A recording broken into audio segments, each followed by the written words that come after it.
Hey, welcome to the Ridge Church podcast. My name is Jonathan. I'm the lead pastor here. At Ridge Church, our desire is to follow Jesus in every area of our lives. This podcast is an opportunity for us to have deeper conversations with leading experts in their fields around some of the issues that are so prevalent in our culture today. And today we want to have a conversation around the whole area of mental health. Mental health includes our emotional, our psychological, our social well-being. It affects how we think and feel and act. It helps us determine how we handle stress, how we relate to others, how we make the decisions in our life. And mental health is an issue that is prevalent not only in the middle of our lives, but all the way from when we're young through adolescence and even into our senior years. And so over these couple of podcasts, we've invited 3 experts in their fields, all who love Jesus deeply, to come and to talk to us around the whole issue of mental health. And while mental health is something that we should be aware of in all seasons of our life, it seems particularly prevalent and important for us in these COVID days that we talk about it. So today, it's my privilege to welcome to our podcast Dr. John. He is an addiction medicine physician at the Royal Columbian Hospital and has been treating substance use disorders for over 7 years. And today, we're going to be talking about the whole issue of addiction, which of course is what Dr. John specializes in. So Dr. John, welcome here. Glad to have you. Thanks. Yeah. Could you start, just tell us, how did you get into this whole area of dealing with addiction? Well, my interest started early, actually. I volunteered when I was a teenager at a soup kitchen in New Westminster. And I started to ask the questions about why people were here and what their lives were about. And I think I got my first taste of the underlying issues that lead people down certain paths. And then through my training and education, I started meeting individuals who were working in the field. One of my professors at SFU was a particularly influential mentor of mine, and he practiced addiction medicine in his work. And he told me that people got better, and that idea intrigued me. Yeah. That is the intriguing idea, right? Yeah. So around here, I mean, we're in an area where we see lots of sort of the effects of addiction on some of the people living on the streets around the church. Yeah. And so we're quite aware of it there. But addiction is much broader than just what we see on the streets, right? I mean, the question is how, when we're talking addiction, how broadly do we define that? Because often people think just drugs and alcohol, but it's broader than that, right? Yeah, I think addiction in general is a lay term. It's an idea to describe, pattern behavior, and we put all sorts of things into that. Addicted to good behaviors, like I'm addicted to exercise, or addicted to our favorite foods. But I think in a medical sense, it's often talking about things that cause harm or have consequences would be a key difference. Right. Yeah. So something that you're addicted to is hurting you in some way. Right. Yeah. So could we, the question is, when we're talking about addiction today, can we define that more broadly to be not just alcohol and drugs, but possibly sex or porn or overeating? Is that? Absolutely. And clinically, people present with all these types of issues. Anything that causes somebody distress, they'll see their doctor for, or some other person in their life that they seek for help. There's some things that have official diagnoses, and some things that are harder to nail down in terms of diagnosis. For example, eating. We know that you can overeat, and that can cause you major health problems. But eating is a necessary part of life, and therefore there's a certain healthy part to it. There's not too much healthy things to using certain drugs. Right. Certain substances are mostly harmful. Sure. If not all harmful, yeah. Yeah. Absolutely. Yeah. So how when we're talking about addiction, whether it's substances or something like that, where do you draw the line between, I really enjoy this, and where do you cross that line into like, oh no, this is an addiction? Like how do you sort of differentiate that? People often think if they do something too much, they're addicted to it.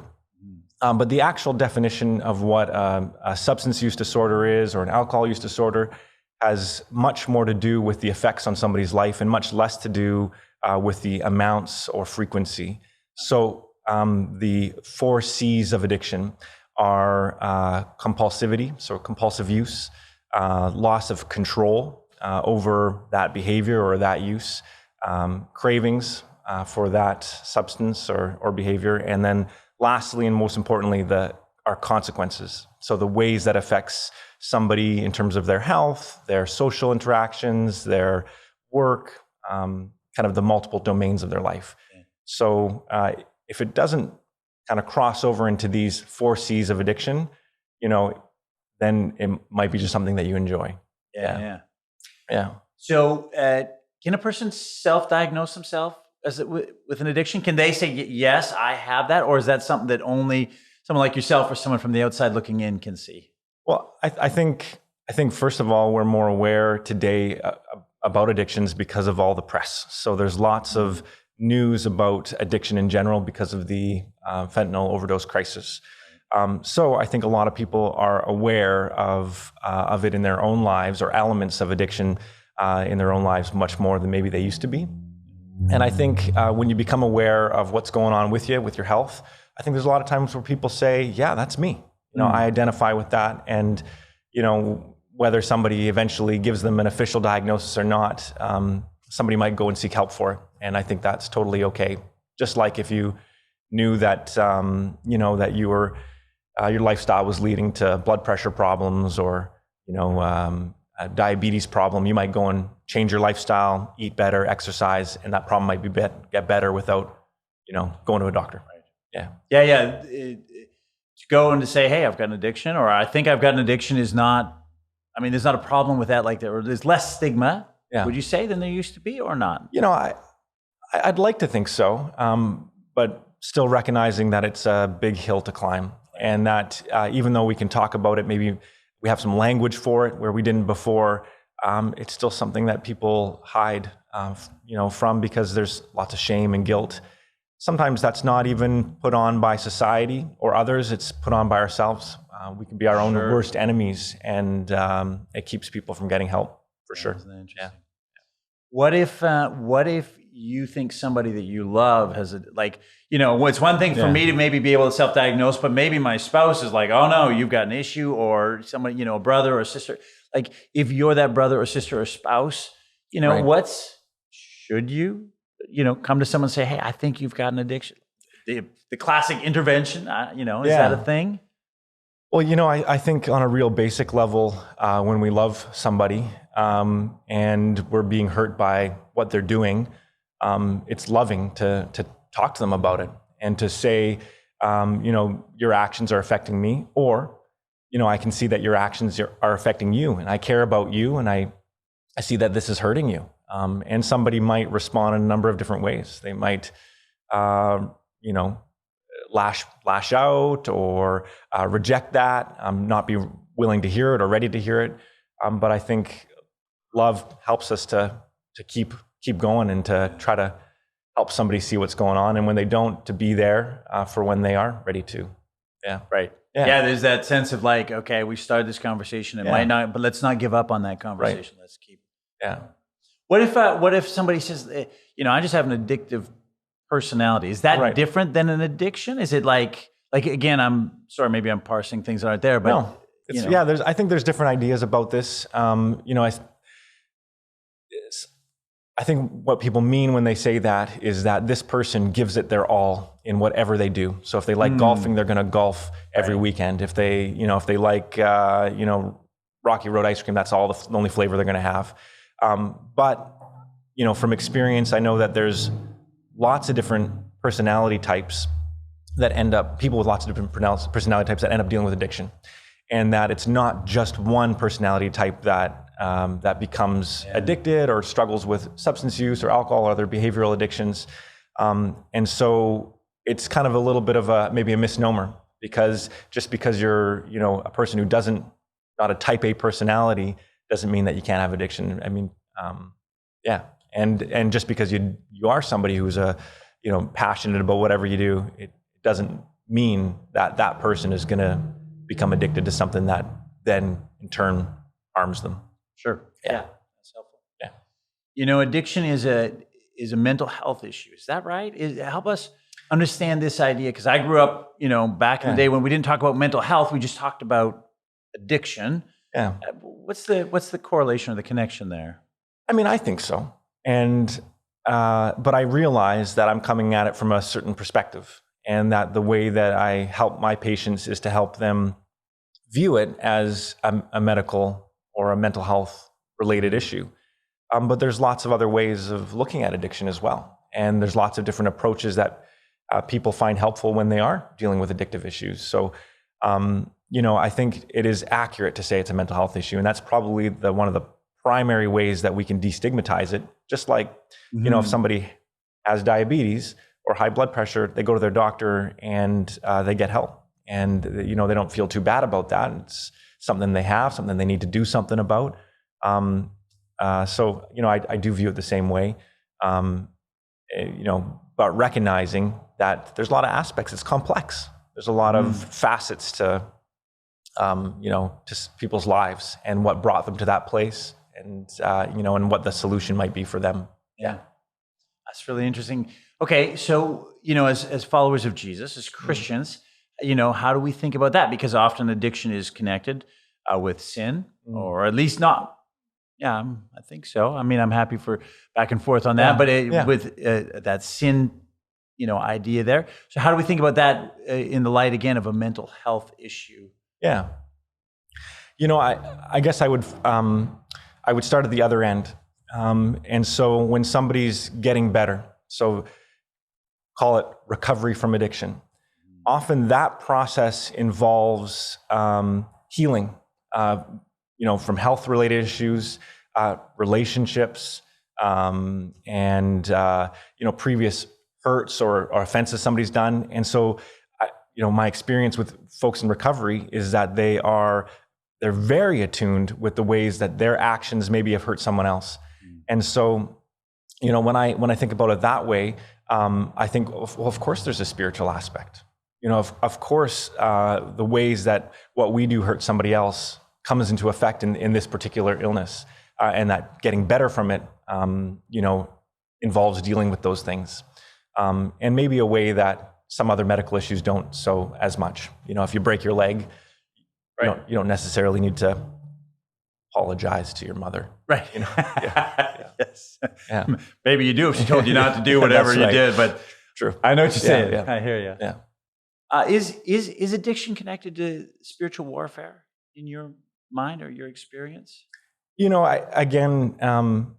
What I hear from my patients is that their spirituality is very important to them. And I often hear people talk about moments in their journey where, a light bulb went on, where somebody said something that was really impactful, where they had a particularly dark time where there was this spot of light, whether it was from somebody or from,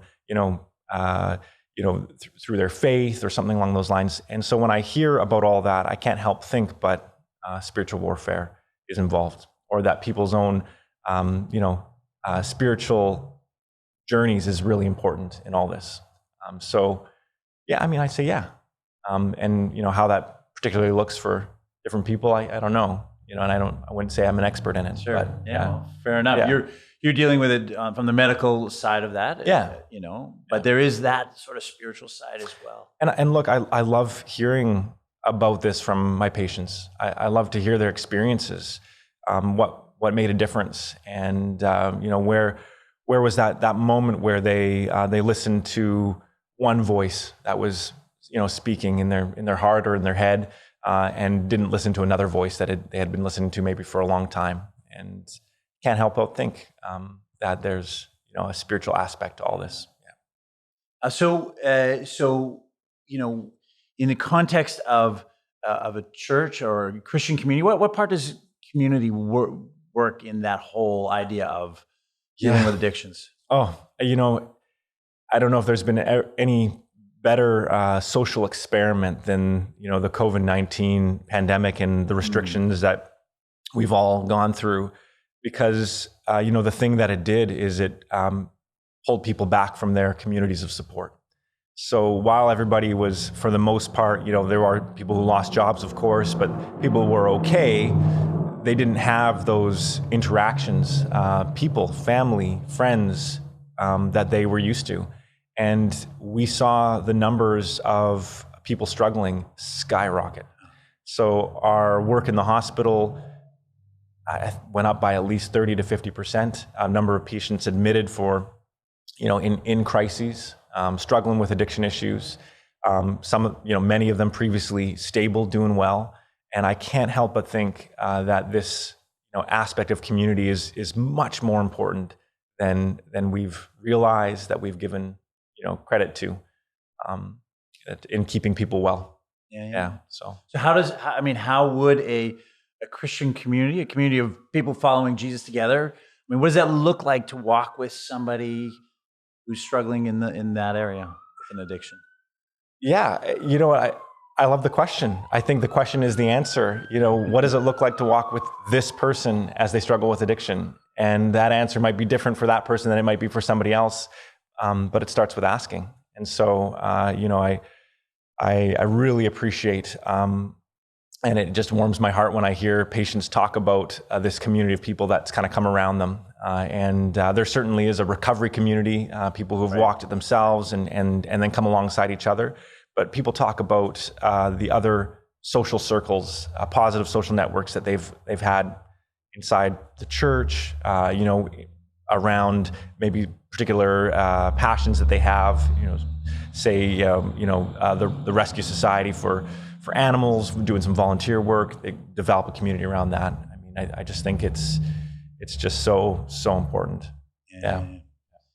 Do you think that in the church that the church has stigmatized people that are struggling with addictions? Like, do you think that's different than other places? What do you think?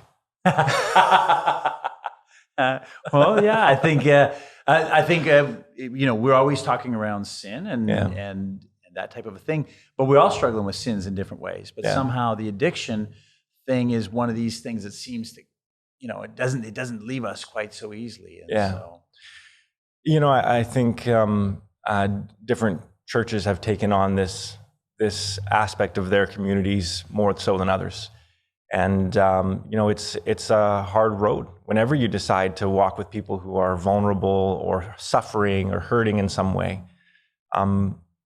But I think absolutely there's a role for the church. I might be biased, but I think this might be the heart of it. This might be, what Jesus was after when he created a small community of people and traveled traveled the land and ministered to people. That's interesting. One of the questions that some people might have is that, like, if you label an addiction as a mental health issue, does that not allow then people to kind of have a get out of jail free card? Like, rather than saying, and again, I'm not disagreeing, I'm just asking, rather than saying like, oh no, this is a sin issue you need to deal with, if you label it as mental health, wouldn't it be then to be able to say, well, hey, like it's a health issue, I can't do anything about it. How would you respond if someone asked you something like that? I think this is where there still is that thought that these things are totally different than a health issue. But if we were to kind of align it with the way we think about other health issues, and I'll give you a really kind of extreme example, is when somebody gets a new cancer diagnosis. Of course, they have a lot of emotions and a lot of questions. And when their provider, their doctor says, hey, look, we're going to need to operate, chemotherapy, radiation, patients often say, like, when can we get started? Like, when does this happen? I want this out of me and I want to go through the treatments, or what's it going to entail? And they move forward.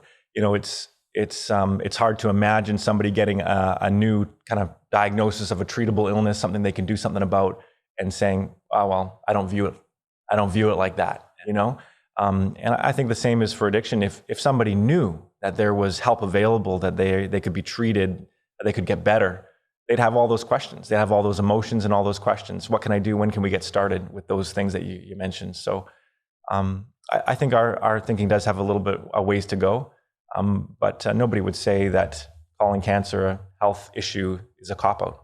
Right. Say, of course, you got a long road ahead of you. We're all going to stand behind you. We're going to open a GoFundMe page. We're going to bring you meals and help your kids. And Right. We're going to help you get through this. Right? Yeah, that's right. Yeah. So then, again, as a Christian coming into this, what hope does Jesus give to those who are struggling with addictions, with that kind of issues? You know what?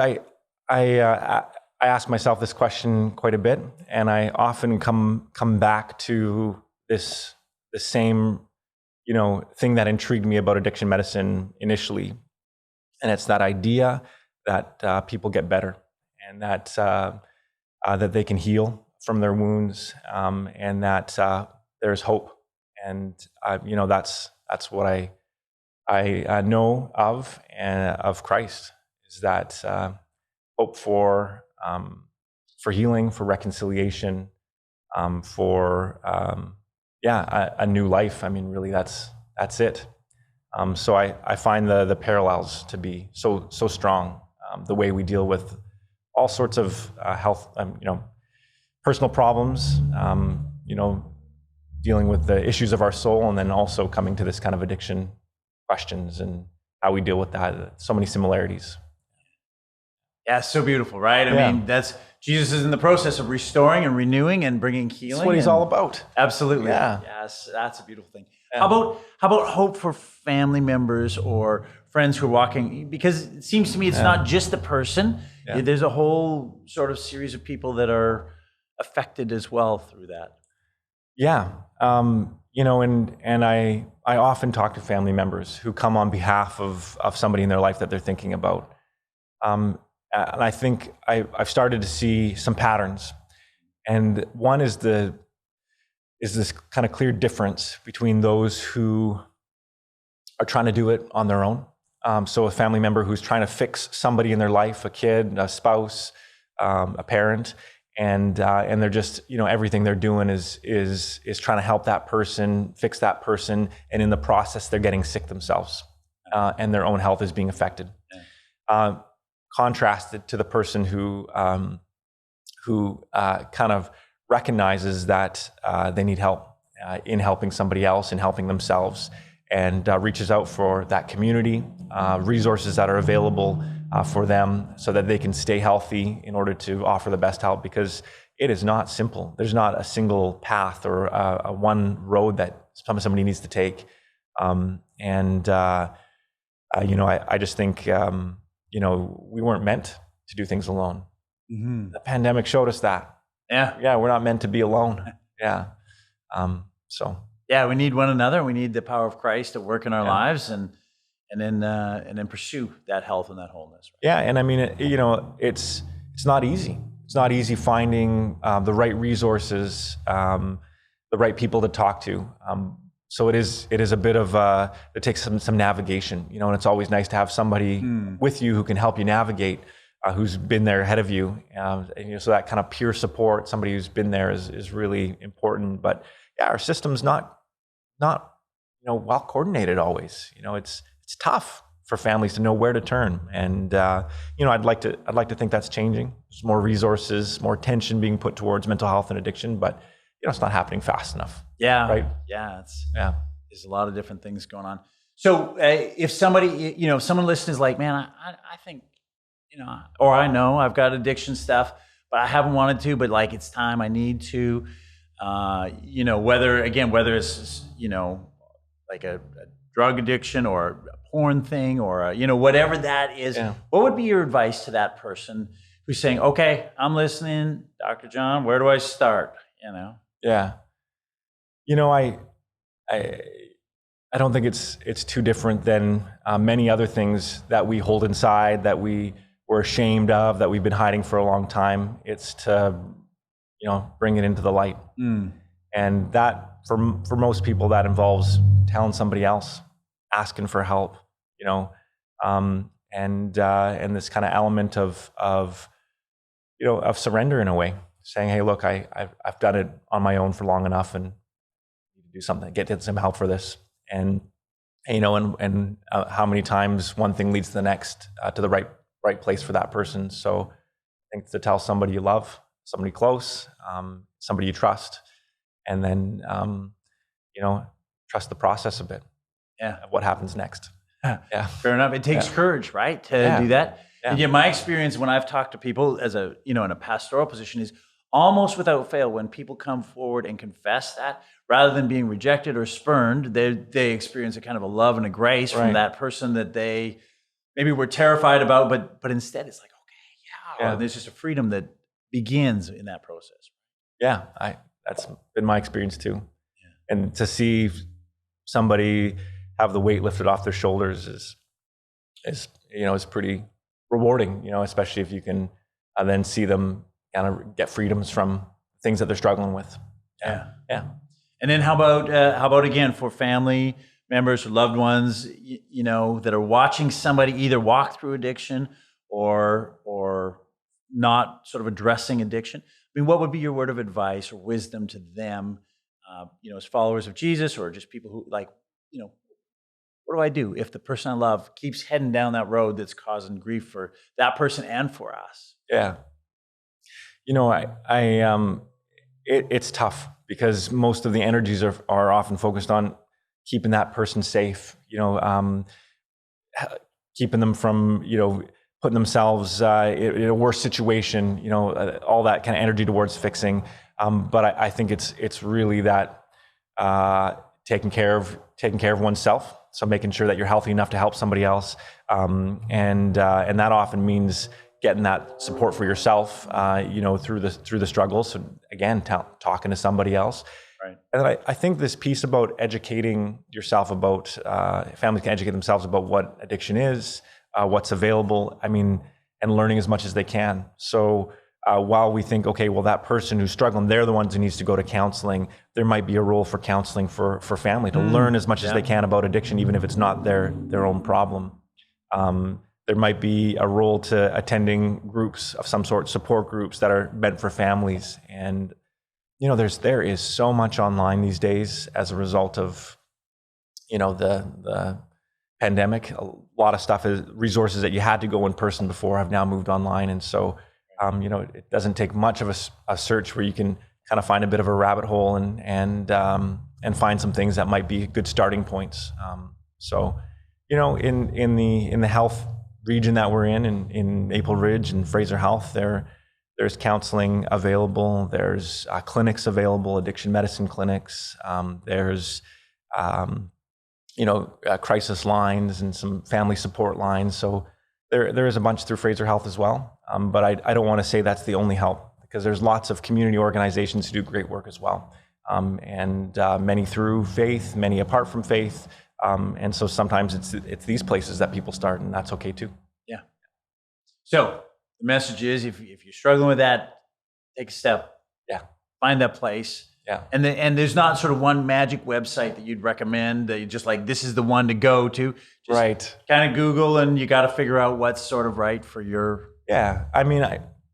From that kind of Fraser Health kind of perspective, there's a link to kind of the medical and counseling services, treatment services, and it's called the Substance Use Services Access Team. So that is a resource. It's a phone number. You talk to a counselor. They help you navigate our system. Yeah. So that's one. And that's free. There's not a charge. Oh yeah, it's free. It's part of our healthcare system.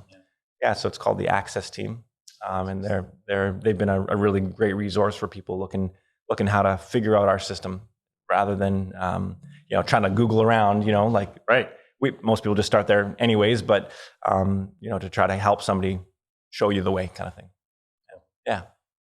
Thank you for coming in and sharing your wisdom, your experience around that. My favorite line throughout it was that there's hope. You can find healing from addiction, right? Yeah. And with Jesus in our world and surrounded by community, that's it. That's a real possibility. Absolutely. Cool. Thank you for making your time out today. You're welcome. All the best. Yeah, thanks.